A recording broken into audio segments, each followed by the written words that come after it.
Citizens speak out. People continue to demand that their governments act to serve the best interests of all people in the nation as they gather in countries such as Bahrain, Belarus, Egypt, Europe, Japan, Libya, Palestine, Sudan, Tajikistan, Syria, United States, and Yemen.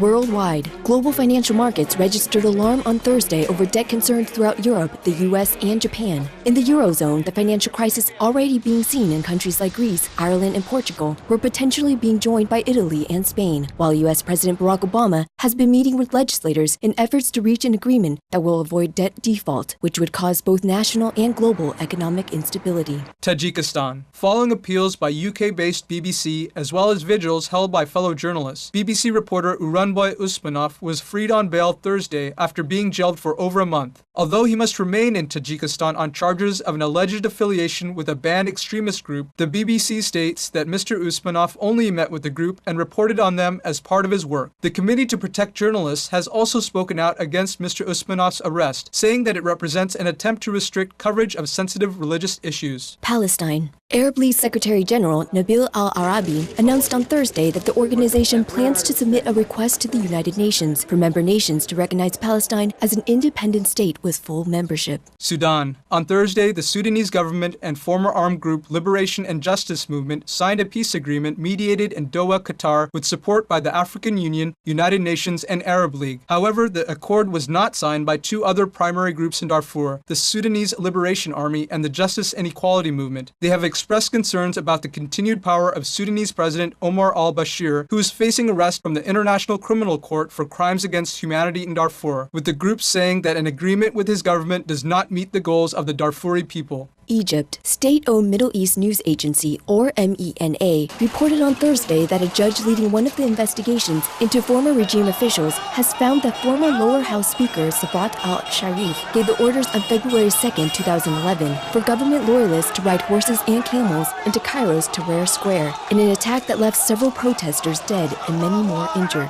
The judge leading the investigation has referred Mr. Sharif and 24 others to face murder charges for their involvement in the incident. Meanwhile, Egypt-based online Al-Ahram News reported that sit-ins continue by members of peaceful revolutionary and political groups in Tahrir Square and across the country, with demands being made by some for the resignation of Prime Minister Essam Sharaf and his cabinet. Belarus. Police arrested around 30 protesters on Wednesday, July 13th, who had gathered for a weekly silent protest. The UK-based Telegraph newspaper reported that people were beaten by plainclothes policemen before they were arrested, including at least one Associated Press reporter. Bahrain. A month after receiving a one-year sentence, 20-year-old poet Ayat al-Gormezi has been released from prison and placed under house arrest. Miss al-Gormezi originally had turned herself in after police raided her home and threatened to kill her brothers when they were seeking her arrest after she had read a poem at a protest rally calling for democratic reform. She was reported to have been brutally tortured during detention, but has told Reuters news service that she will continue to speak out for democratic reform.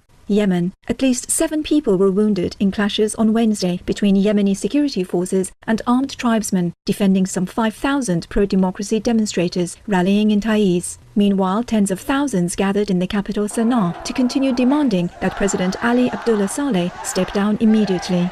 As we grieve the lives lost, as well as the injured and suffering, we pray for the turmoil in all nations to cease, with citizens everywhere choosing to live in shared dignity, freedom, and peace.